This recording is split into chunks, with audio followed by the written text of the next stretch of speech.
Hi there. Thank you very much for coming, and thank you very much for watching. My name is Cameron Hewitt, and I love to incorporate food in my travels around Europe. And let me explain to you why by way of a story. I'm going to go for a walk with you through one of my favorite hill towns in Tuscany, a town called Montepulciano.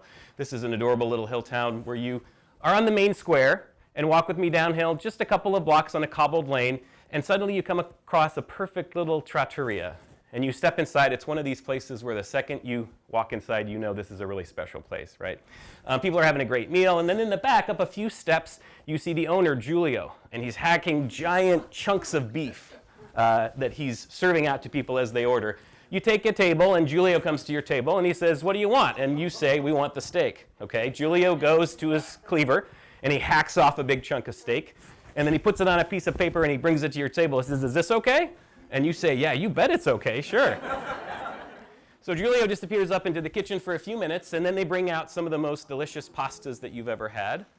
And just when you think you can't possibly eat anymore, Giulio comes back with this fantastic chunk of steak. He doesn't ask you, how do you want it done? Giulio knows how it's done, okay? This is Chianina beef, top quality Tuscan beef that was sourced just a few miles away. How it's done is a little bit of coarse salt, 7 minutes on one side, 7 minutes on the other side. If you don't like it rare, you can go to the place down the street, right? You look at this steak and you think, there is no way after having all that pasta I can also eat this enormous steak, and yet somehow you manage. You can understand why I think food is one of the great joys of travel. My name is Cameron Hewitt. I've been working with Rick Steves since the year 2000. I wear a lot of hats around the office, and I also get to travel about 3 months a year. Most of the time when I'm in Europe, I'm researching our guidebooks. I'm the co-author of a few of our guidebooks and a contributor to several others. I've done guidebook work in probably 30 or 40 different countries. And no matter where I go, I'm just captivated and fascinated by how Europe involves food in their culture. It's something that's fun, it's something that's hedonistic, but it's also more than that. It can tell you a lot about interesting places.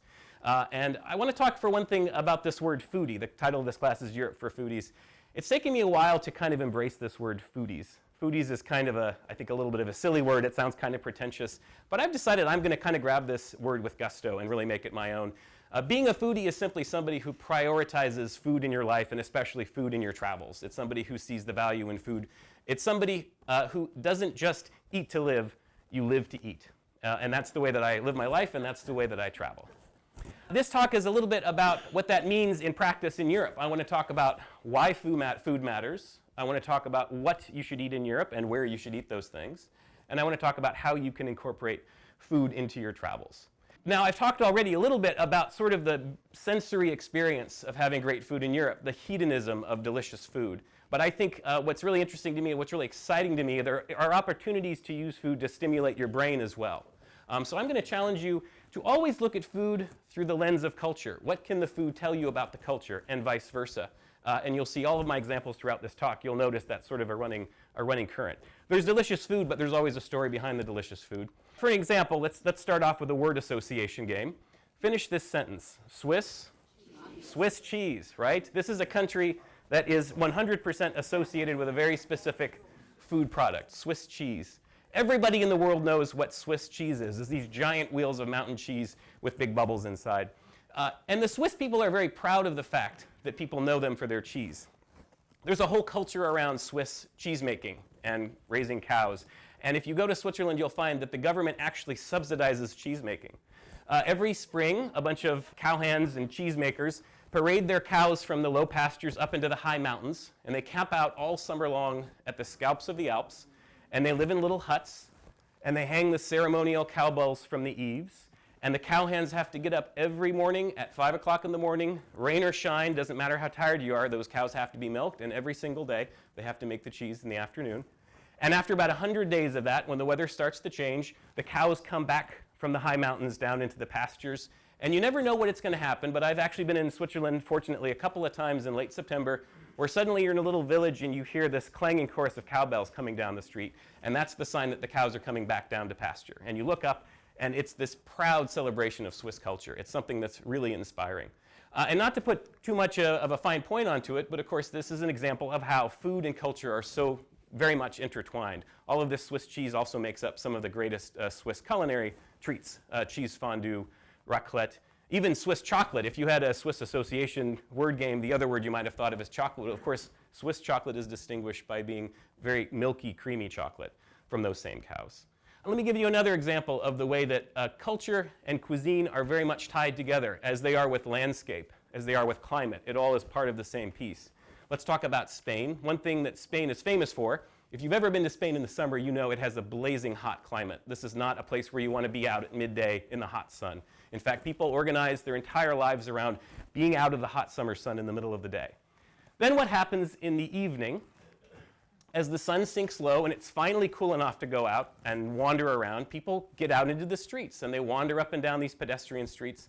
It's this beautiful Spanish custom called the paseo, that you might have heard of. And it's a celebration of life. It's a social event. People bump into their neighbors, their relatives, their friends. Now, this obviously is an important part of Spanish culture and Spanish custom, but it ties directly into Spanish cuisine and cooking and food. What, when we think of food, is the thing that you think of in Spain? Tapas, right? Tapas culture, small plates. Well, that ties perfectly into this lifestyle that they've created around this blazing hot climate. When Spaniards are out walking, the last thing they want to do is to go into a restaurant and sit at a table for an hour and a half and have a full meal. They've been crammed in their apartments all day long trying to avoid the heat. No, they want to be able to wander into a bar, pick up a few little dishes, wander up the street to another bar, bump into some other friends, then go to the next bar and get a few other dishes. That's why Spain is famous for its tapas culture. These are just examples of the way that you can think about food beyond just food, but also as culinary education and cultural education. And there's also fun little customs with all of these food customs as well. For example, in Spain, when you're finished with your garbage at the tapas bar, you just literally drop it on the floor. That's considered sanitary, because the last thing you want to do with a dirty napkin is put it on the counter where all the food is, right? This seems kind of rude to us, but it actually makes a lot of sense in the Spanish way of looking at things. I took a cooking class once in Tuscany with a wonderful chef named Marta, and she taught me how to make the most delicious Italian tomato sauce that I've ever made. And she stressed to me how important it was how simple this sauce was. It has 5 ingredients: tomatoes, olive oil, garlic, salt, and a little bit of red pepper flakes for a little bit of spice. That's all it takes, and it's delicious. It makes everything that you put on it absolutely delicious. Now, in contrast to that, let's look at France. I took a great cooking class once in France in Burgundy, which is a very food-focused region of France, and it was the exact opposite. It was all about complexity. It was almost like, how many different ingredients can we put on this plate?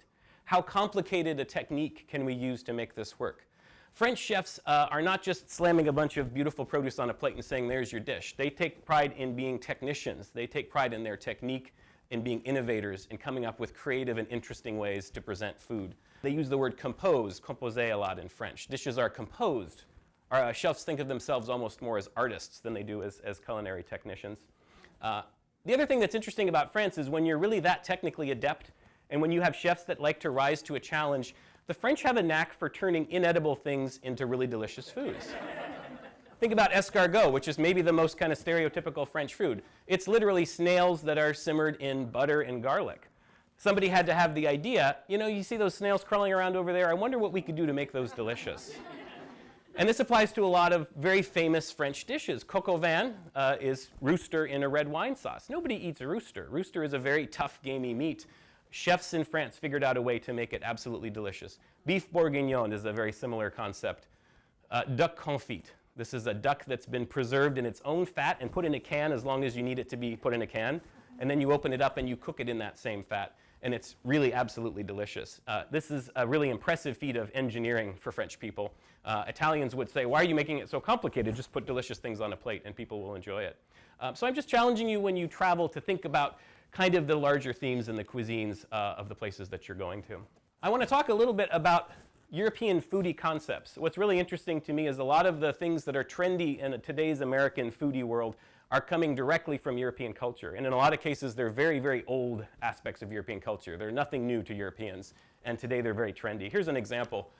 Europeans embrace this concept called terroir. It comes from the French word la terre, the land.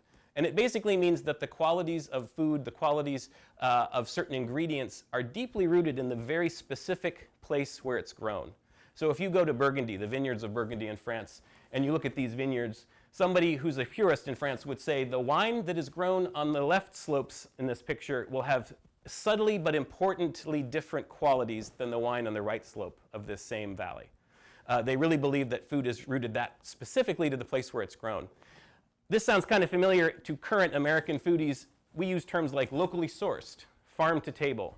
European foodies talk really in a trendy way these days about 0 kilometer. It's the idea that the best food is food that's produced within less than a kilometer of the place where it's eaten.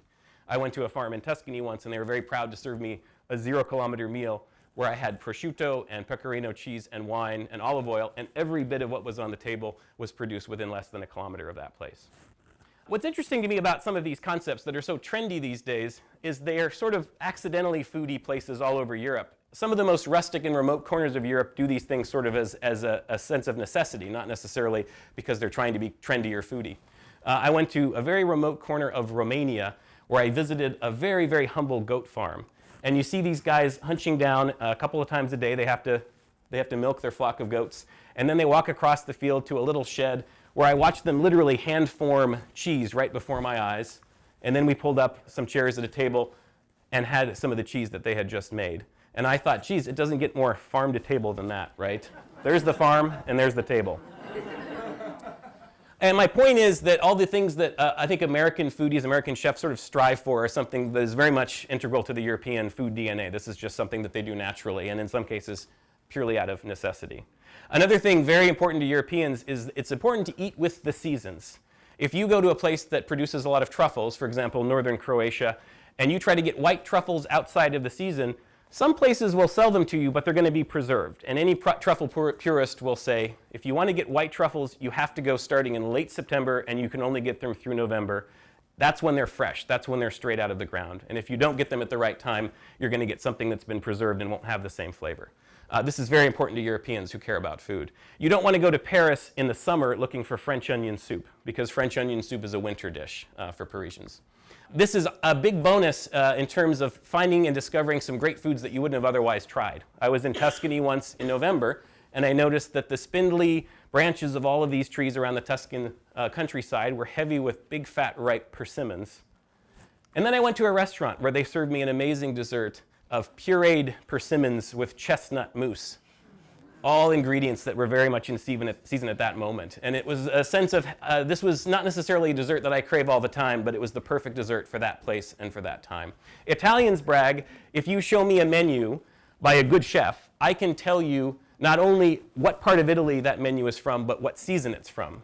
Because Italians and a lot of Europeans really focus on seasonality of food. In fact, in Italy, it's illegal to have frozen ingredients in your food unless you say on the menu, this dish has frozen ingredients. That's how carefully they take this sort of thing.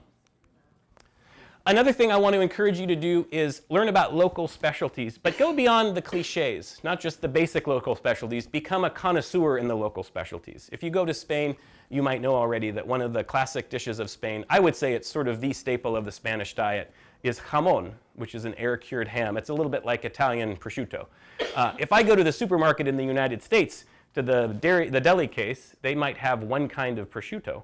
If you go to Spain, there is a whole rainbow of prosciutto. There are so many different kinds of prosciutto, or jamón, as they call it. In fact, a Spaniard will say, well, there's jamón, but if you want the really best jamón, it has to be jamón ibérico de bellota. This is the jamón made from black-footed pigs who graze and free range, eating only acorns in the area between Madrid and Portugal. And this jamón is completely different from any other jamón you're going to have, and it's worth paying double for. That sounds a little crazy to us, but become a connoisseur of the places, of the foods in the places that you go. It's really important and a great way to connect with those cultures. Look at pastas in Italy. Of course, when we think of Italy, we think of pasta. Have you ever been to one of those restaurants where you walk in and there's a menu and it says you can choose any of the noodles from this half of the menu and any of the sauces from this half of the menu, and we'll throw them together and make it for you? Is this familiar to you? You did not go to that restaurant in Italy. Italians would never do this. Italians have hundreds of different kinds of noodles, and each one is specifically engineered to highlight the sauce or the other ingredients that go with it. And it's really fun to kind of geek out on this a little bit, get to know. Now, why is it that they do spaghetti always with clams? It's because an Italian chef knows that the spaghetti is the perfect noodle for conveying the flavors of the clam and the sauce of the clams. I love to go to the Cinque Terre on the Italian Riviera, and there's two things that you'll have there. One is pesto, this absolutely delicious paste that's made of pine nuts and garlic. And they always serve it with a very special kind of noodle called trofie. Why trofia is special is it's designed to be a really thick, chewy little twist. It's got a little spin to it, and it's designed to kind of pick up all of that pesto on its way from the plate to your mouth. Italians would think it was crazy to eat pesto with anything other than trofia, especially Italians in this part of the country. There's a whole world of great pastas in Italy that go beyond spaghetti and meatballs, and it can be really fun to learn about these and to understand why they exist in that place and what the pasta is designed to accomplish. There's a whole similar world of cheeses in France, for example. If you want to become a cheese aficionado, France is the place, and it's the same idea there. I also would encourage you not just to look at sort of big national or regional specialties, but really drill down to very specific local specialties. This is a deep-fried artichoke, which is very specifically the dish not of the city of Rome, but of the Jewish ghetto in the city of Rome. And that's how specific Europeans get with their specialties. It's right down to a neighborhood sometimes, and it's fun to discover what that is. And I think the only place I've ever had this was in the Jewish ghetto in Rome, and it was the perfect place to have it for that reason. If you're walking along the beach in Portugal, you see all of the fishermen's boats all pulled up onto the beach. And nearby, you start to smell it before you see it, but there are a bunch of racks of little fish, the day's catch, that are all sort of crucified and laid out to dry in the sun. And this is a good reminder that Portugal has a very strong tradition for sardines and other kinds of preserved fish. This is segueing into my next topic, which is be adventurous. It's easy to get excited about pasta. It's easy to get excited about cheese, maybe. Might be a little harder to get excited about sardines, but I make a point to be a cultural chameleon. If I'm in Portugal, I am going to become an aficionado of sardines, even if I would never eat them back home, and I'm really going to enjoy that. That's part of my trip, part of my experience. Be willing to try anything, even if it's mysterious or strange. I have an ethic. I'm willing to try anything once. If I don't like it, that's fine. I might discover that I love it. If not, that's okay too. For example, I was driving through the mountains of Slovenia with a Slovenian friend of mine, and he pulled over the car and he said, "This farmhouse, I think, has kislo mleko. I want to make sure you get to try this. It's so important to me." So we went into the farmhouse and we sat down to the table, and they brought me a dish of kislo mleko, which is basically looks sort of like a yogurt with a yellow film on top. So I thought, geez, I trust my friend. I'll give it a try. I took my spoon and I kind of broke through the film on top and discovered kind of a creamy yogurt below. And I lifted it to my mouth, and I got a taste of kind of a really tart yogurt with sort of a barnyard aftertaste. And only then did my friend say, "Ah, yes, kislo mleko, it's the best." The translation is soured milk. This is a tradition where they put unpasteurized yogurt basically in the barn for a few days to let it pick up the flavors of the farm. I'm not saying I get a craving for soured milk every time I'm in Slovenia, but it was a great memory. Even if you don't enjoy the food, you're creating a great memory. If you're in Scotland, try the haggis. Give it a try. Here's a challenge. If you're in Florence and you want a quick bite, you could just go to a pizza window. There's millions of those around Florence. Or you could eat what the Florentines eat. You could have a tripe sandwich. There are several little kiosks all around Florence, including one at the Mercato Nuovo, which is a beautiful historic market hall right in the center of town. And it's a little bit hard to get your head around the fact that you're eating tripe, but once you get past it, they dip it in a delicious sauce, and it's really fantastic. And if that's not good enough for you, you can think, Michelangelo ate this same tripe sandwich. And I'm not joking, his workshop was right around the corner. 500 years ago, he came to probably right about here and ordered basically the same thing that I just had. My point, don't be afraid to try scary or unusual foods. The other thing I wanted to talk about in terms of Europe is, in addition to all of these sort of foodie concepts historically that have come from Europe, a lot of the most cutting-edge trends in recent culinary thinking have come from Europe as well. And if you really are into food, it's fun to get to know where some of these things come from that are becoming very popular even now with American chefs. For example, deconstructivism was basically started by a Catalan chef in the region around Barcelona named Ferran Adrià. He had a very famous restaurant called El Bulli. And he figured out ways to basically use science to bring out a whole new level of sophistication to food. Sometimes this is called molecular gastronomy or modernist cooking. Those are kind of related fields. The best example that Ferran Adrià came up with is the liquid olive. I went to one of his restaurants in Barcelona recently, and they brought this to you, and it really looks like an olive. You think, oh, it's just an olive. When you bite into it, what you discover is it's a thin gelatinous layer surrounding an extremely powerful essence of olive that he's distilled from actual olives. And this is sort of the thinking behind deconstructivism. It's taking the component parts of food apart, doing different things with them, becoming a little bit experimental and scientific with how you deal with them, and coming up with a food that sort of resembles the original food but is a completely different experience. At a similar restaurant, also by Ferran Adrià, I had this delicious cheesecake, which was shaped like a little wheel of cheese. but you could actually take that cookie and dip it right down into the middle of that, and when you tasted it, it tasted like a great cheesecake. This is a really fun thing that started in that part of Spain and spread quickly over Europe and now is very popular, of course, stateside among big name chefs.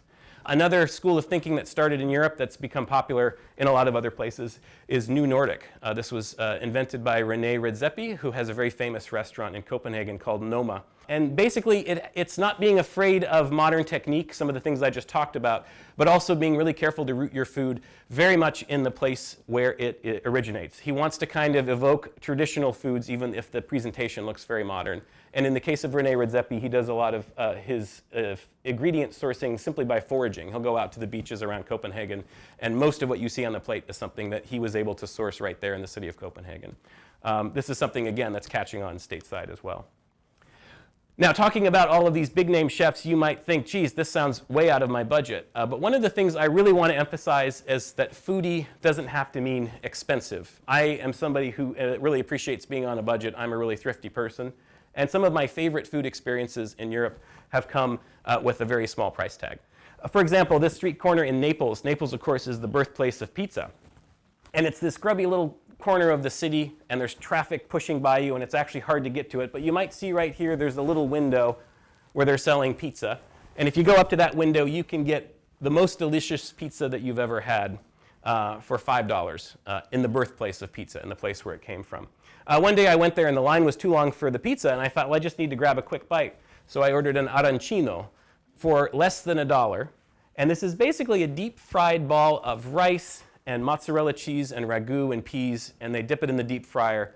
It's one of the most delicious things I ever had, and it cost me less than $1. So don't think that you can't be a foodie if you're on a tight budget. In fact, it's kind of a fun challenge, and I'll have some more ideas about that later on. One of my favorite restaurants in Poland, a country that I've been to a lot, is a little no-name hole in the wall. You have to literally walk past a big glitzy pizzeria down an alley to find it. You step inside, and I've had the best Polish food I've had anywhere in this little out-of-the-way restaurant. For less than $5 for the complete meal.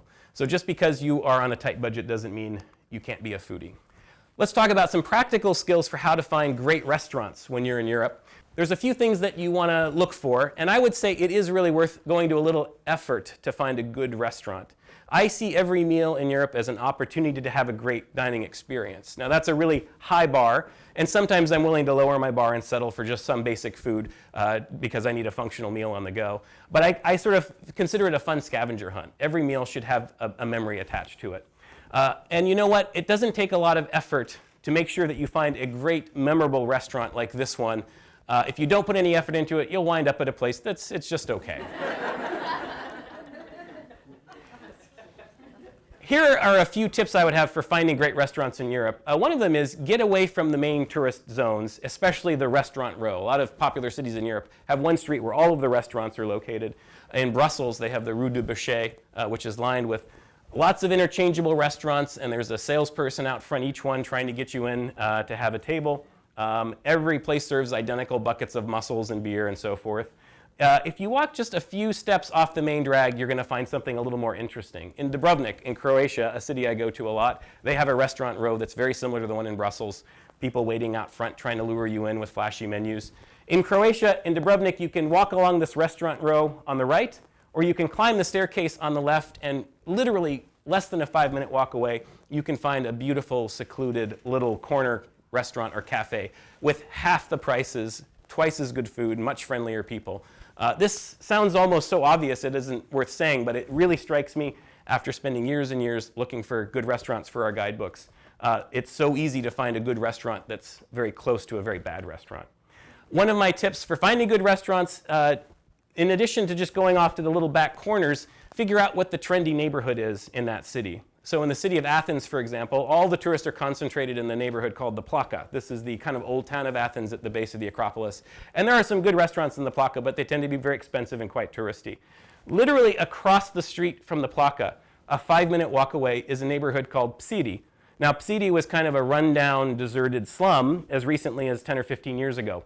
But now Psidi is coming back to life. The government has undertaken policies to make it very attractive for hotels and restaurants to open up there. Psidi is the neighborhood in Athens where all of the young Athenians go to eat. So if you go to Psidi, you're going to find a really interesting array, more creative array of choices than in the Plaka. often much cheaper, better quality food, friendlier surface, and it'll feel like a more local experience. Every city in Europe has a trendy, foodie, hipster neighborhood, and I make it a challenge when I'm going to a new city. I'm going to look around a little bit and figure out what that neighborhood is, because I think that's where I'm going to find some good restaurants. Another tip for finding a good restaurant, generally a good sign is if a place is small, kind of family-run mom and pop restaurants. We love mom and pop restaurants in our guidebooks. They often are pretty traditional, but they offer great quality. They offer a real loving care and interest in the food that they're cooking. This is one of our favorite restaurants in Croatia. We take our Croatia tours here, in fact. Alma does all of the cooking over an open fire, and her husband, Anton, does the front of house management and sort of waits tables. They have a bare bones staff. It's really just the two of them and a couple of helpers. That keeps their costs low, which means that my costs are low, and it means that the people making the food have been doing this for years and they really care about it. They have a passion for it. They're not just somebody who's got a minimum wage job that they're coming and going from. Another thing to look for that's a mark of a good restaurant is a menu that is short, handwritten, and in one language. Now, why is that important? Short, handwritten, in one language. It's short because the restaurateur wants to do a few things and do them very well. I am very suspicious of a very long menu. If a menu is more than 2 pages long, I assume it's a terrible restaurant. Now, that seems harsh, but think about it. How many frozen ingredients do you have to have a 10-page long menu? Short is a virtue.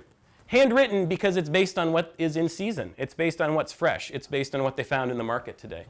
And it's in one language because it's catering to local people. It's not catering to one-time tourists who are just passing through. It's catering to people who they want to develop into a return clientele.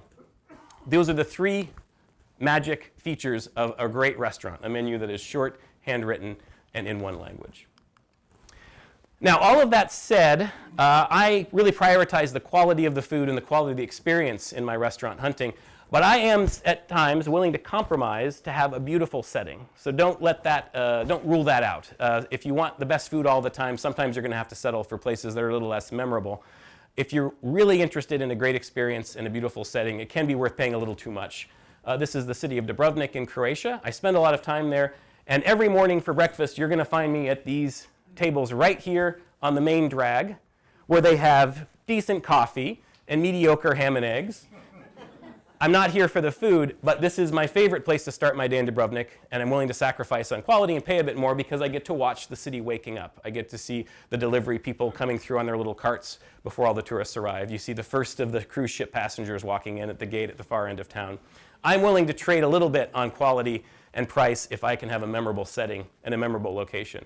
Here's a good tip for that, by the way. You don't necessarily have to have your whole meal. It's a big investment maybe to have your whole meal in a place with a beautiful setting. So I think a good strategy is to have drinks, overpriced drinks, but really memorable drinks before or after dinner in a really beautiful setting, and then you can find something a little more affordable, a little less touristy maybe, for your actual meal. In Prague, for example, there's a beautiful hotel right on the main square, and it has this gorgeous terrace with views overlooking the old town square. In Florence, there's a hotel that I really like that has a top floor cafe, and you can go here right after work, and for about 18 euros, you can buy a cocktail. That's a lot for a cocktail, but it's a cocktail with this gorgeous view looking out over the Ponte Vecchio and the hills of Florence and the Arno River.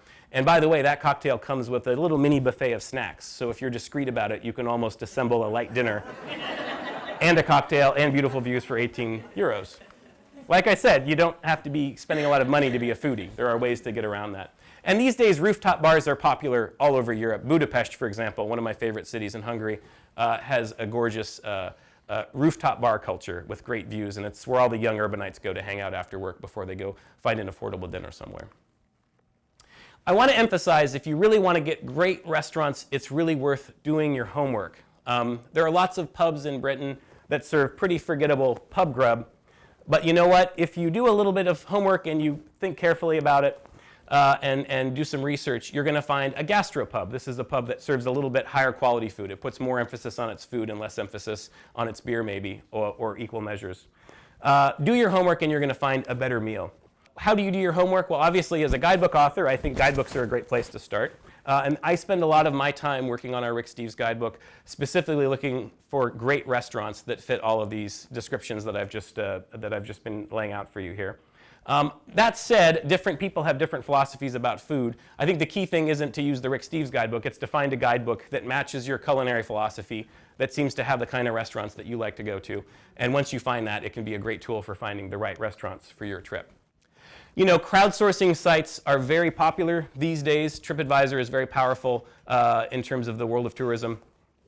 I don't want to necessarily throw TripAdvisor under the bus, but I have a lot of skepticism about these crowdsourced sites. I use them for hotels. I think they can be very helpful for that, maybe for sightseeing experiences or tours.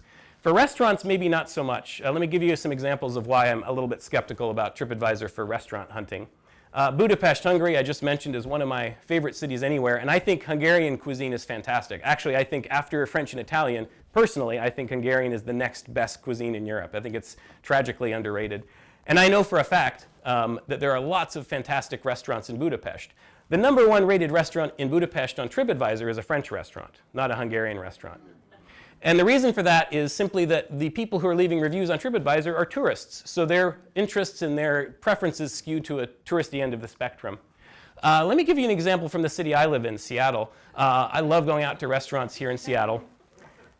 And recently I was just curious, try this in your hometown. I was curious, so I went to TripAdvisor and I said, what are the top 10 restaurants in Seattle? And I looked at this list and I said, you know, I can't remember the last time I went to any of these. And you know what else they have in common? The top 5 restaurants are all right at Pike Place Market, right? The most touristy part of Seattle. And all 10 of them are within about a mile of downtown. They're within about a mile of where the cruise ships come in.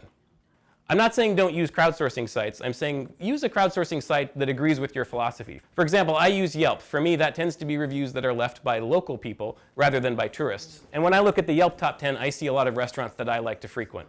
So I trust the results I get from Yelp a little bit better. The other thing that I wanted to point out about Yelp is it's not as active in a lot of parts of Europe. You might find it in some big European cities, but it's not as universally well represented in all of Europe. However, different countries have their own kind of crowdsourcing review sites, and if you do a little research, you might find that, for example, there's a French version of Yelp that does a really good job with French restaurants, so there's an Italian version of Yelp. Other places that I look for good restaurant recommendations when I'm trying to find restaurants, for example, to add to my guidebook, a lot of newspapers have really good food and travel writing. I think the New York Times has really excellent food writing. They have a wonderful series called 36 Hours in a City, where they give you kind of a rundown of different kind of restaurants and bars and cafes and activities that you might do if you were there for a weekend. I really enjoy that. The Guardian, which is a London-based newspaper, has really excellent food writing as well and travel writing. If I'm going to a city and I want to find some new restaurants for my guidebook, I'll actually check these sources myself. The other thing I would recommend is looking for local food blogs. It's one thing to have an international journalist come and check things out, but it's another thing for somebody who really cares about food in their own community to tell you about that food. So I would just search the name of the place you're going and food blog. So you might search Rome food blog, and you might come up with Katie Parla's food blog. She's an American expat who lives in Rome and does really excellent food writing in Rome and has some great recommendations. I also have a lot of information on my blog, by the way. If you want to go to ricksteves.com and look for Cameron blog, you just search for that. A lot of the topics I'm talking about today are covered in my blog as well. Another great place to find restaurant recommendations is to ask your friends. Of course, these days, every time someone goes to a meal, they're going to take a picture on their phone. They're going to post it to Instagram or Facebook. And I'm kind of joking, but actually this is a good tip. You could send out you could make a post on Facebook saying, hey, I'm going to Barcelona. Has anyone been there? Do you have any tips for good restaurants? And you'll be surprised how many people are going to come back with their personal favorites. If you want to go a little more high-end, restaurant hunting can become very fun and very interesting, and you can look at really top-end resources. For example, the classic Michelin system, a restaurant that is Michelin starred, is almost guaranteed to be a very high quality. The San Pellegrino World's 50 Best Restaurants list is another resource that I've really enjoyed over the years. Finding out kind of not just which restaurants are really good, but what is the cutting edge of cuisine these days in Europe. A lot of these famous chefs that I mentioned earlier really made their name with these sorts of lists. And there's a lot of great food TV out there now as well. Netflix has an outstanding documentary series called The Chef's Table, and each episode is the profile of another chef all around the world, and I've found some really interesting chefs that way. Speaking of these high-end restaurant meals, I want to talk a little bit about this idea. Obviously, it's very expensive to go to a Michelin-rated restaurant. And for years, I kind of debated, is it worth it, even as a foodie, someone who cares about food, to spend that kind of money on a meal? I've actually made a point to try a couple of these over the last few years. And I have to say, what you have to realize when you're going to a really top-end, world-rated restaurant, it's not just about the food, although the food is amazing. They try to create a whole experience for you. So I went to a great restaurant in the Basque Country in northern Spain called Azurmendi. I think at the time it was the 13th top-rated restaurant in the world. And I thought, is this going to be worth basically the $200 a person that we were going to spend for a really nice lunch here? That sounds a little bit crazy, but we walked in the door, and the first course of amuse-bouche was this beautiful little picnic basket in their atrium, which had a lot of beautiful plants. And then they took us into their greenhouse, and we had another amuse-bouche, and we saw some of the plants that they actually used to get herbs for their cooking. And then they walked us into the kitchen, and we got to see the chef at work and all of his sous chefs scurrying around and making these dishes happen. We sat down at our table, and we chose which menu we wanted. And I have to say, the food was really remarkable, and it gave me a whole new appreciation for some of the trends and some of the really current thinking in terms of cooking and food in Europe. So I would say, obviously, if you're on a tight budget, you might not want to invest that much in a meal. But if you think about it, $200 a person, that's the cost of maybe a really fun day tour, for example, in a lot of cities. You hire a guide for the day for $200. $200 for a meal, for a very memorable meal, maybe is worth it for some people. Let's talk a little bit about the practical side of eating in Europe. Here are some tips for how Europeans do things a little bit differently than we do, sort of the practicalities of European food experience. The first thing that a lot of Americans get a little confused by is the word menu. You may know that in a lot of countries in Europe, if you go into a restaurant and you ask for a menu, they're not going to give you the list of what you can order. They're going to assume you want the fixed price meal, because in most countries in Europe, that's what a menu refers to. If you want the bill of fare, if you want a list of what you can order, that's usually some word similar to carte. So it's la carta in Spain, it's la carte in France, it's Speisekarte in German. So don't walk into a restaurant and be confused if you ask for a menu and they're not quite sure what to make of it. Speaking of those menus, however, these fixed price meals, those can be a great way to get a nice survey of the local cuisine. And often a good restaurant will have several levels of their menu. So you can get a basic menu for one price, but if you want to get a little bit more interesting and have a little higher quality ingredients, you can actually go up a little bit in quality. The other thing to be aware of in different European countries is that the way that Europeans organize their meals can be different. The way that they lay out the order of courses can be different.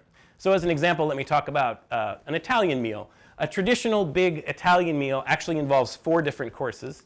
You have the antipasti, or the appetizers. That would be something like marinated vegetables. Then you have the primi, okay, the primo piatto, the first course. That's usually a pasta or a soup.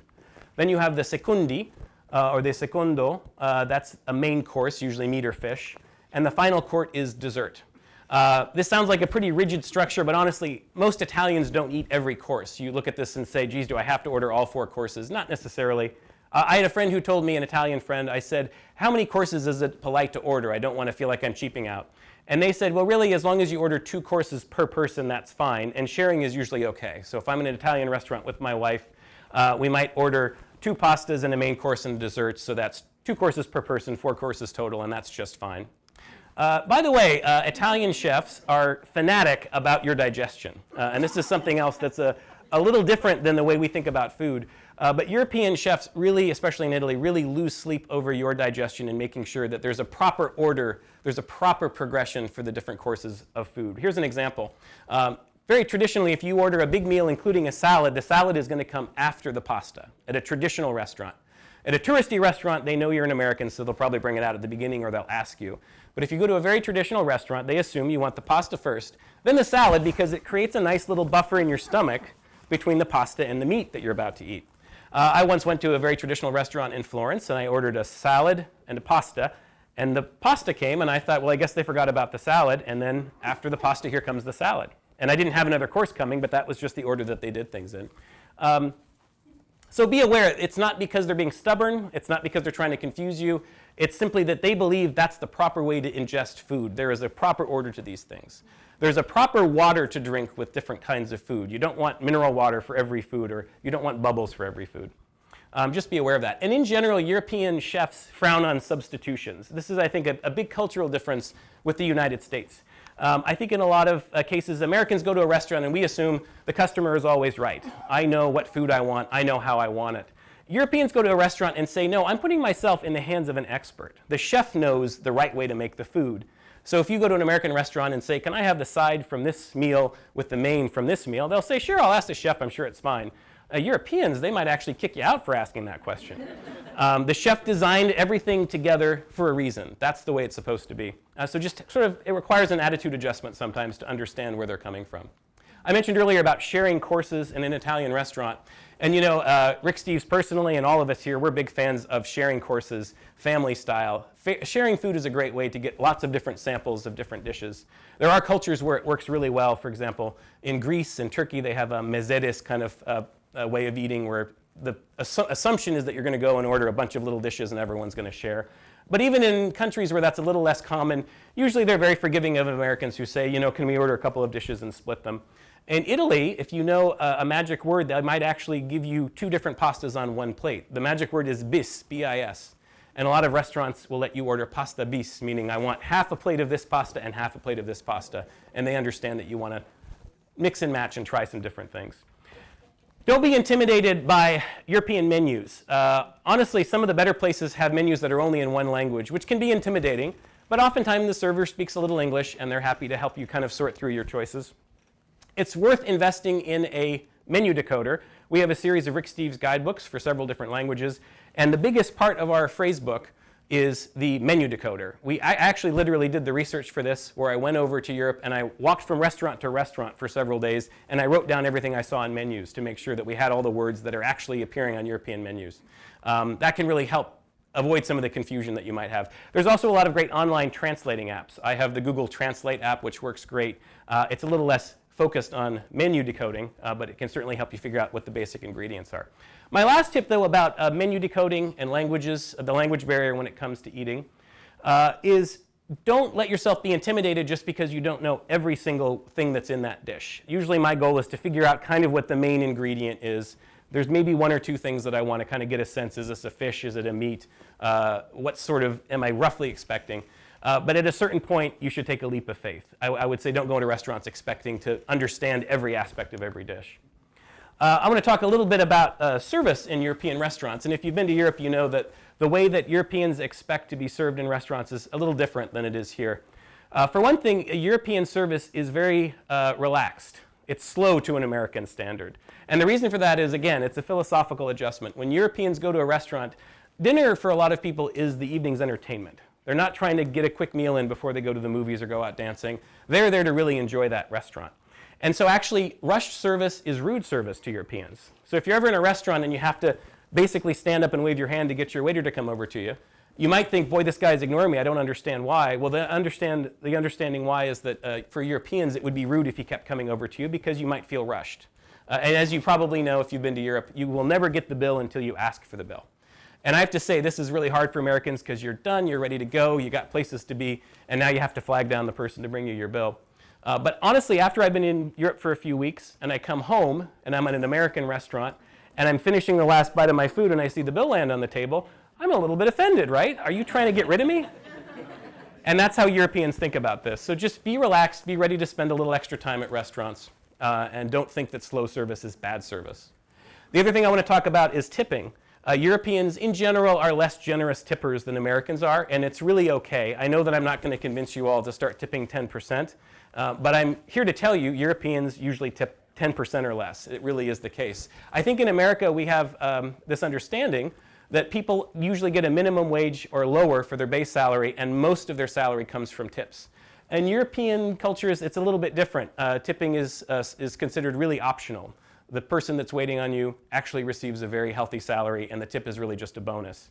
Most Europeans would round up the bill, 5 or 10%. It's really just a convenience so that the server doesn't have to fish around for loose change. That's kind of philosophically what tipping is. You know, honestly, a lot of countries, a lot of Europeans don't tip at all. I know that's hard for Americans. I usually tip somewhere between 5 and 10%. I sort of figure out what would 10% be, and then I maybe round it down a little bit to the nearest round number, and that's plenty. It's just a very different philosophy than it is here.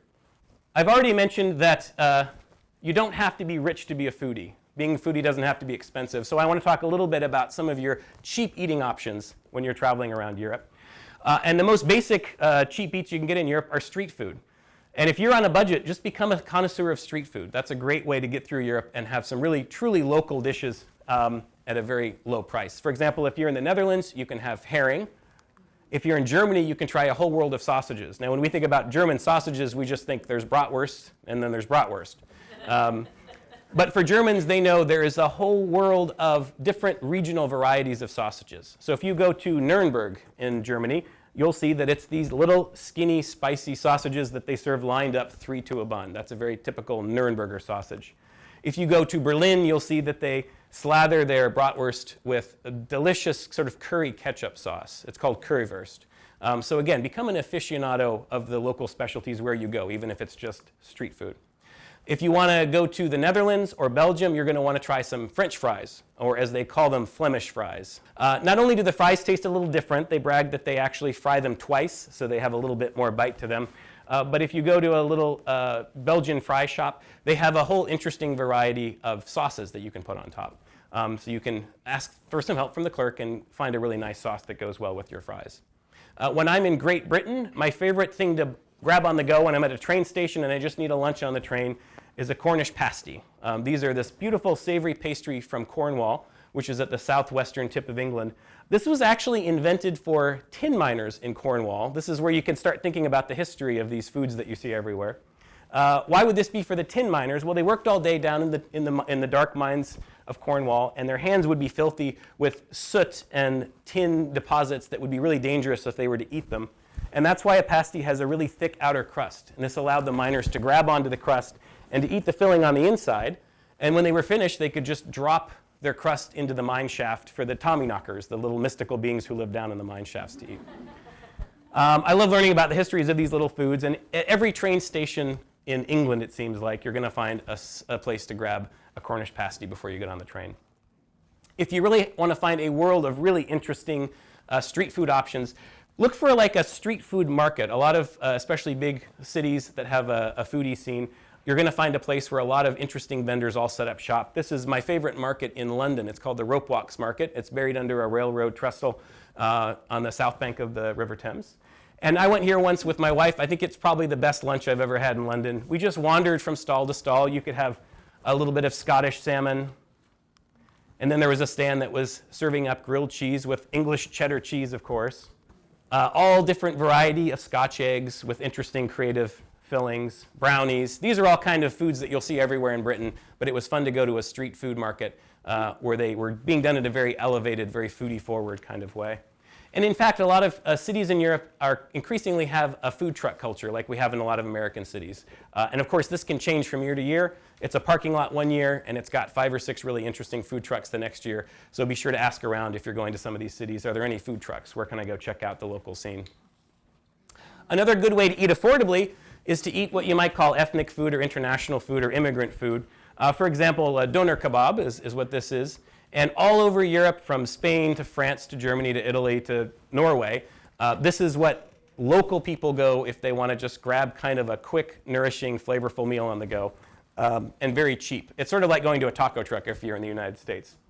What's interesting about immigrant food or international food is that, like the United States, a lot of countries sort of have a large immigrant population that have really influenced their cuisine. In the United States, if we want to break from American food, we might go for a Mexican restaurant.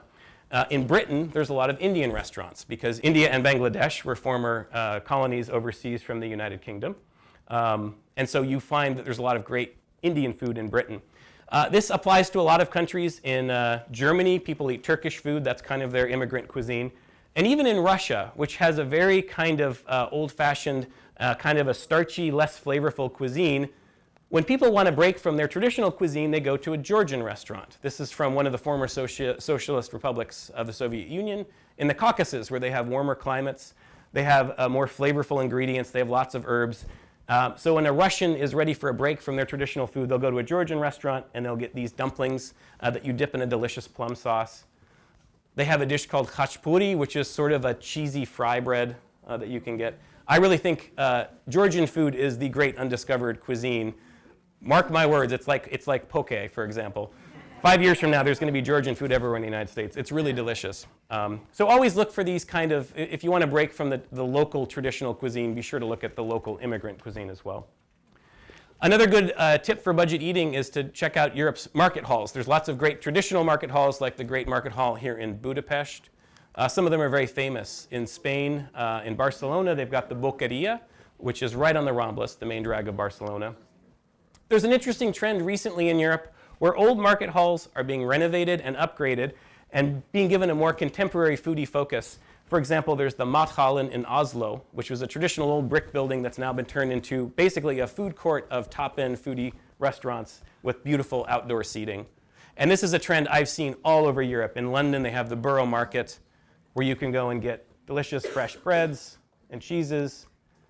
In Florence, their Central Market Hall, they recently kept the traditional fruit and produce and meat and fish vendors downstairs, but the upstairs attic, which was always abandoned, they've converted into a top-end Tuscan food showcase. And they've invited top-end Tuscan chefs to come and open food stands here. One of my favorites is in Lisbon, the La Ribeira Market, which again, half of it is still a very traditional old-school food hall of Portuguese classics. The other half has been converted into a contemporary food court with some really top-end chefs. By the way, this is a great opportunity sometimes to try affordably the food of really big-name chefs. So here in Lisbon, if you went to the restaurants of some of the chefs who have little food stands here, you'd be paying a pretty penny. But they intentionally designed a menu that's more affordable and more accessible for the food hall. So make sure you check out if there are any of these contemporary food halls in your travels. In some cultures, the market is part of their local culture. It's part of their everyday life. All over France, communities have a designated market day, jour du marché, where all of the different vendors come and they set up shop right in the city center. My favorite market day in France is in Sarlat, in the Dordogne region. And every Saturday and Wednesday, they close down the town center, and it's just filled with all sorts of vendors serving all sorts of things. This is where people stock up on sausages and big wheels of mountain cheese and bushels of spices and olives. And this is also a social ritual. This isn't just about shopping for food. This is about connecting with your neighbors. It's about connecting with your friends. It's about forming a relationship over the years with the producer that you know is your favorite producer for buying this or that. And one of my favorite aspects of the French market day culture, once it's all finished and they're closing up shop, the second that all the stalls start to close up, all of the outdoor cafes just fill up. All the people who came out to shop go and grab a table with the people that they want to reconnect with, their long-lost friend that they haven't seen in a few months, to settle in and catch up on the day's events. It's a really beautiful part of the culture in France. If you're going to France, make sure you find out when the market day is. Another way to forage for really good food is just to stop into lots of little specialty shops, especially if you want a little higher end food. You can go to a cheese shop, you can go to a cold cut shop, a salumeria in Italy. You can supplement that with what you buy at the grocery, and now we are picnicking. By the way, let me define the word picnicking. You might think that a picnic is a very romantic situation with a wicker basket and a red and white checkered tablecloth. But actually, for me, a picnic is just any kind of practical, functional meal that I can eat on the go that I shop for in a grocery store. A quick lunch on a train that I bought at the supermarket in the train station before I get on a long train trip, that's a great picnic. That said, if you're really a foodie and you really want to make a memorable picnic, it is worth seeking out a nice romantic spot, memorable spot, and a really nice scenic opportunity to have a great picnic. And sometimes these are actually designated. You'll look for signs in France, for example, and they'll say a great picnic spot is over this way. For a lot of people, part of the cuisine scene in Europe is actually about drinking. I want to talk a little bit about wine, beer, spirits, and also, of course, that great cafe culture that you're going to find in Europe. Wine is a European staple, and there's kind of an expectation that everyone should have access to cheap table wine. And there are literally filling stations like this one all over Italy where you can go and just fill up jugs of good but basic table wine so that you can always have a little wine on the table with your family. There's sort of a half joke that you'll hear in Europe that it's cheaper to buy wine sometimes than it is to buy water, and that really is the case in a lot of restaurants. It's just a very important aspect. If you really want to go high end, of course, you can do that as well. There's some really refined wineries. There's some great opportunities to taste what the local vintners are doing and what they're sometimes experimenting with. There's a whole breed of super Tuscan wines, which has to do with Tuscan vintners who are mixing wines in an interesting way and creating really exciting blends. If you want to taste some wines in Europe, there's a few good opportunities. You can go to a wine bar. This is one of my favorite wine bars in the city of Dubrovnik in Croatia. You can learn a little bit about local wines. Often you'll have a bartender who understands that you're a visitor and you're just curious to learn about the wines, and they're happy to walk you through some of your options. And very often they serve some really nice food that's paired to go perfectly with that wine. There are also great wine shops where, again, somebody can help you, maybe give you different samples to help you kind of narrow in on exactly what kind of wine you're looking for. And a few bottles of wine for picnics while you're in Europe, or even shipping some bottles home, is a good investment if you're a wine lover. Of course, the ultimate experience if you're a wine lover in Europe is to go to a winery where you can actually see the facility where the wine is grown and created. Oftentimes, you can just go and take a tour where they'll actually walk you through the vineyards, and they'll walk you through their cellars and their operation, and you'll come to understand exactly where that wine came from. By the way, Europe doesn't really quite have the Napa Valley experience that we expect in the US, where you can just kind of drive around and drop into wineries as you like. For the most part, they really like you to call ahead. So if you're a wine lover, it's worth doing a little bit of homework, figuring out which wineries interest you. And it's really just a day or two ahead, give them a call and say, could I stop by sometime tomorrow for a tour? And very often, for a small price, they'll be happy to do that for you. One of my favorite things about going for wine tastings and touring vineyards in Europe is you get to meet the people who actually make the wines. This is a wonderful gentleman named Adamo who lives in Montepulciano, that beautiful Tuscan hill town. And he is evangelical about wine. I've never seen somebody speak so poetically about wine. It's his whole life. In fact, the last time I went to Montepulciano, I walked into Adamo's shop and I saw him there in his apron and I say, Adamo, how are you doing? He said, oh, Cameron. He says, it's wonderful. I retired, but they still let me come to work every day. Wine is his whole life, Adamo. It's fun to meet those people. Another tip for wine lovers, of course we know that French and Italian and Spanish wines are really top quality, but there are some really excellent wines in other parts of Europe that you might not think of immediately with wines, but it is worth kind of getting to know them. For example, in a lot of the former Eastern Europe, places like Croatia, Slovenia, Hungary, they didn't have very good wine a generation ago because under communism, a lot of the wine production was sort of consolidated and centralized. But these days, really talented vintners are going back to the traditional methods in these places, and you can get some really excellent wines in countries that you wouldn't expect to. Of course, another great aspect of European drinking culture is the beer culture. There's a lot of countries that are more known for their beer than for their wine. Of course, Germany is one of them. And again, it's fun to enjoy German beer, but beer in Germany is a whole social custom. It's not just about drinking the beer. It's about the experience of sharing it with friends and how you organize your life around it. In Germany, for example, especially down in Bavaria in southern Germany, you have lots of beautiful beer gardens, which are basically big picnic tables under chestnut trees. And it's sort of a self-service system. You have to kind of walk around, and each little kiosk sells something different. This is where you get the steckerl fish, which is a mackerel grilled on a spit over a rotisserie. If you want to get sausage, there's a little sausage kiosk. If you want to get a pretzel, there's a pretzel kiosk, and so forth. Beer is served by the Maß, ein Maß, or as we call it in English, ein Pitcher.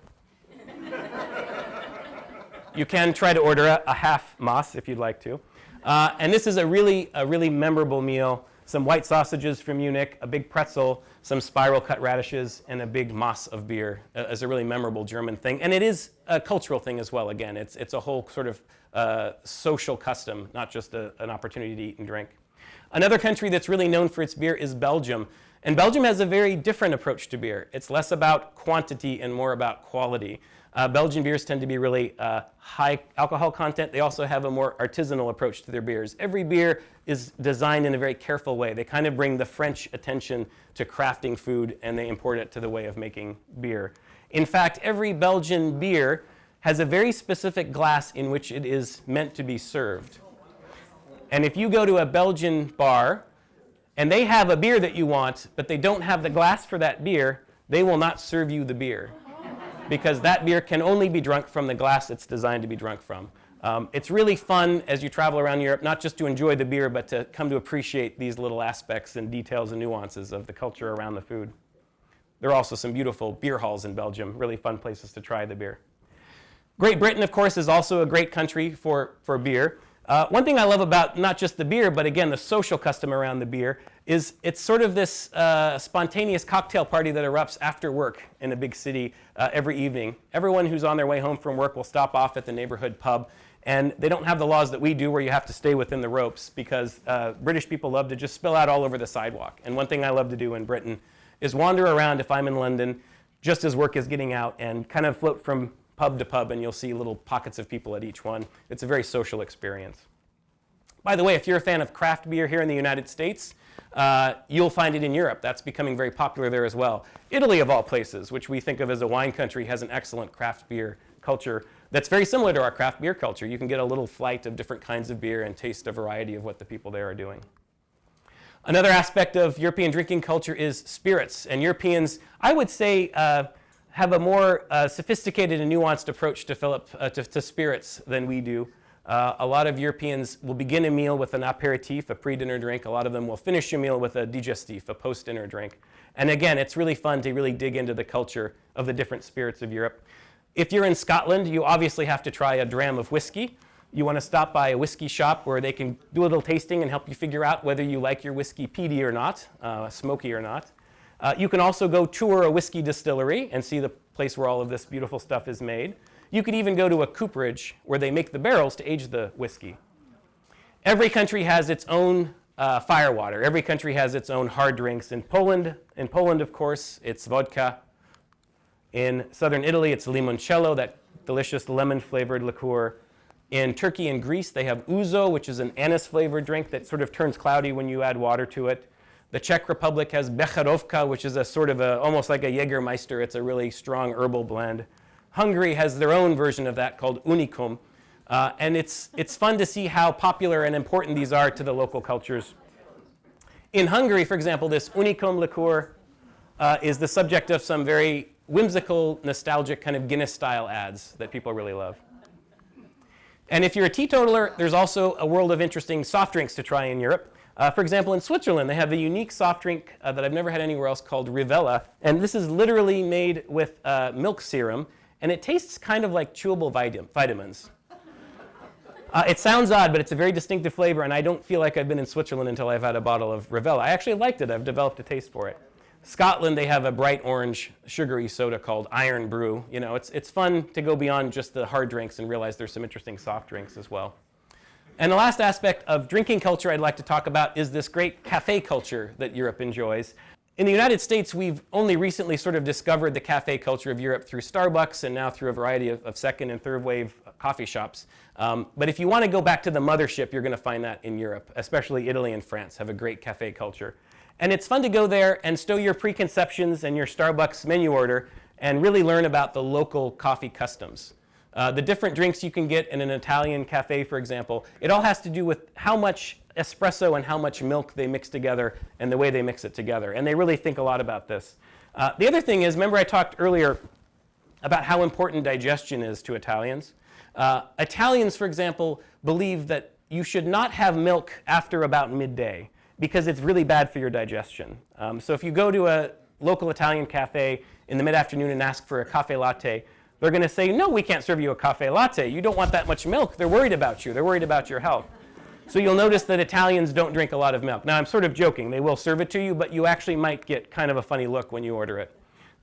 Because of that, if you don't want to just take a straight espresso shot, Italians have an art of mixing in just a little dollop of cream, which they call un caffè macchiato. So it's a coffee that's marked with cream. Okay. By the way, a latte macchiato is the opposite. It's a big glass of milk that's marked with a little bit of espresso. This is where, when Starbucks popularized this form of drinking coffee, they kind of played fast and loose with some of the terminology. So you might want to study up if you're a coffee lover to make sure you get the right drink. A caffè macchiato in Italy is a little different than you get at Starbucks. If you go into an Italian cafe and you say, I'd like a latte, they're going to give you a glass of steamed milk. If you want a latte like we think of a latte, it's a caffè latte. It's coffee with milk. The other thing that you should be aware of, especially in Mediterranean countries, in France and Spain and Italy, you might pay different prices depending on where you have your coffee. You'll pay the most if you sit outside on the terrace. You'll pay a little bit less if you sit inside. But if you really want to save money, you can get your coffee standing at a counter. In fact, there's a law in Italy that says that every cafe in Italy can only charge about €1 for a basic espresso shot standing at the counter. This is a sort of egalitarian law that makes sure that the average people aren't priced out of their coffee. And I've actually tried this. I've gone to the fanciest cafe in Venice where it's €15 for a coffee out on the square, and I walk up to the counter and for €1 they give me the exact same coffee. Beyond the France, Italy kind of Starbucks-style coffee scene, other parts of Europe have also really great coffee scenes. Budapest and Hungary and Vienna and Austria have some really exciting, beautiful grand cafes. Portugal has a great kiosk culture, where in these beautiful shady squares all over Lisbon, you'll see little kiosks that serve drinks and coffees. And one of my favorite coffee scenes is actually in Bosnia. This is where they have what some people call Turkish coffee. Bosnians call it Bosnian coffee. And it's the sort of unfiltered coffee that is very time-consuming and exacting to prepare. And actually, Bosnians explained to me, we're not trying to caffeinate quickly. We do not like the Italian coffee culture where you walk up to a counter and you slam down an espresso and you get out the door. If we're having coffee, it's because we really want to slow down and connect with the people we're having coffee with. They like the fact that it takes longer to make Bosnian coffee because it gives an opportunity to connect with their friends. So it's interesting to get these insights as you travel around. And what talk about European food would be complete without a quick tour through the sweets of Europe. There's lots of great opportunities to finish a meal in Europe. Many countries are known for their candies, especially their chocolates. Belgium, of course, has its delicate pralines. Swiss chocolate is very famous for its creamy, milky qualities. But there are lots of other interesting candies you can seek out in your travels. And again, be adventurous. If you're in Scandinavian countries, go ahead, give salted licorice a try. If you don't like licorice, don't try it. But if you like licorice, you're going to love salted licorice. That's one of my favorite treats when I'm in Scandinavia. If you like salted caramel, why wouldn't you like salted licorice, right? But be adventurous. Seek out these interesting flavors and be willing to give them a try. Of course, there's a whole world of traditional pastries and croissants and this sort of thing. But I like to figure out what the local pastry is in each place. In Portugal, for example, they have a really beautiful cream custard tart called a pastel de nata. And there are some shops in Lisbon where you can actually go and watch them making this custard tart. And it's a really delicious way to learn about this.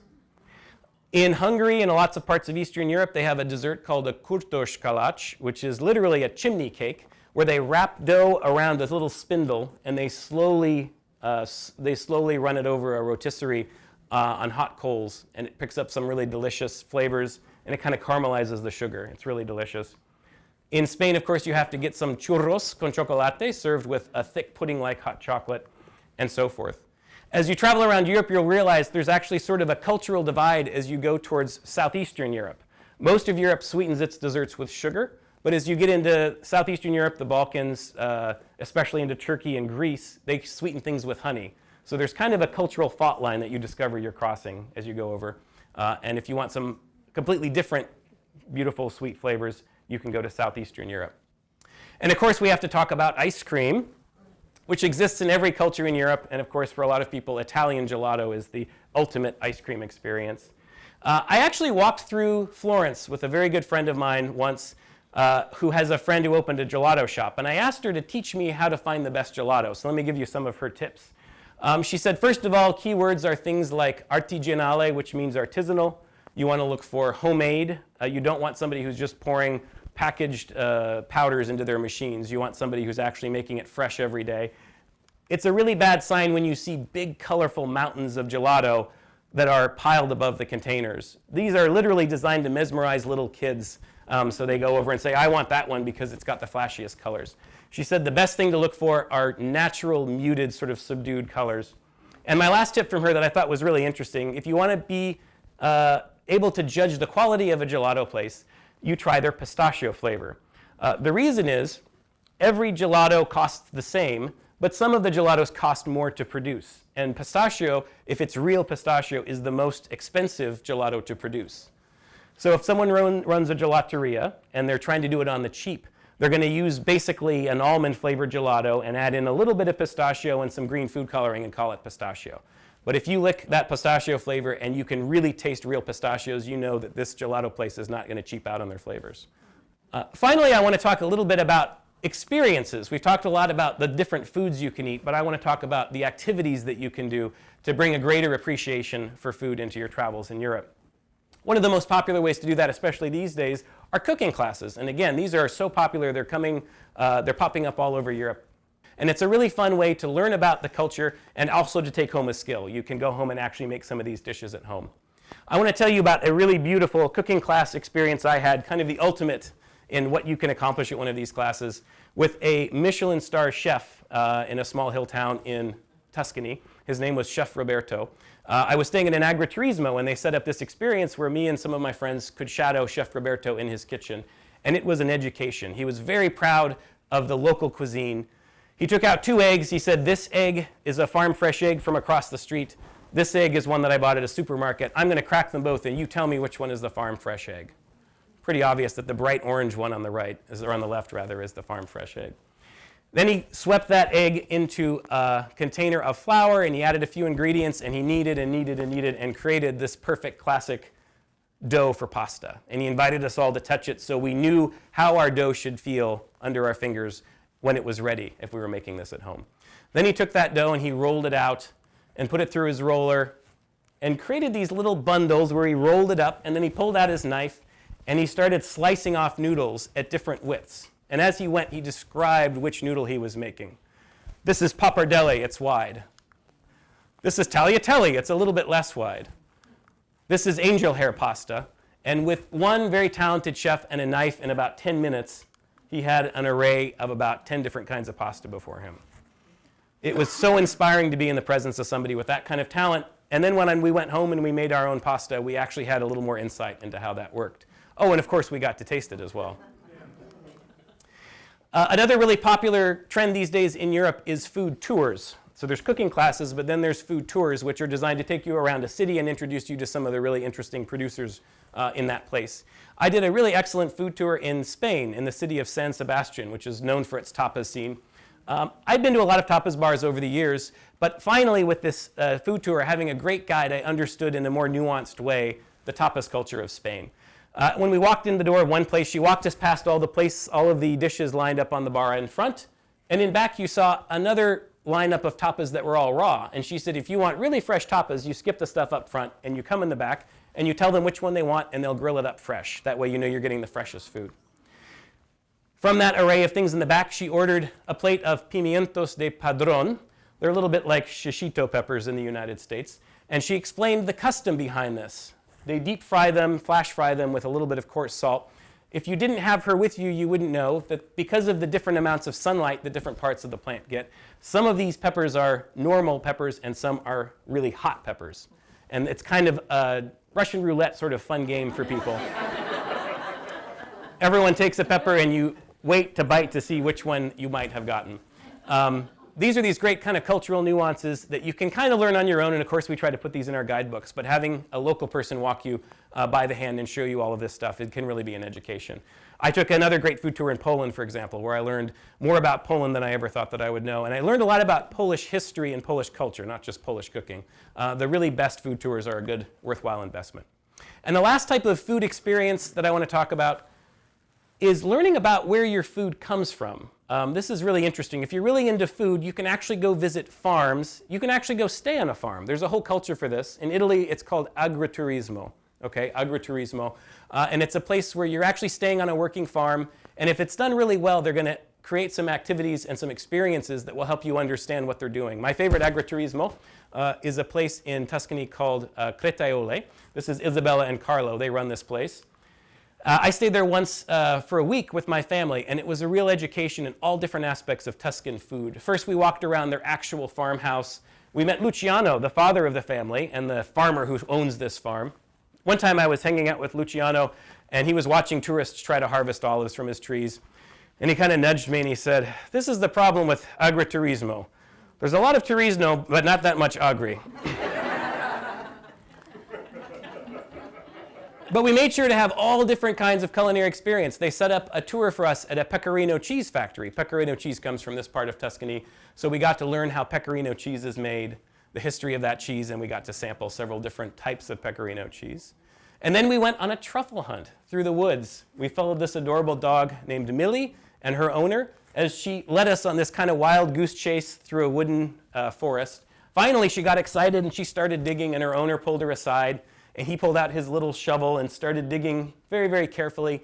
And sure enough, he pulled out this delicious little nugget of truffle, and he gave us all a whiff.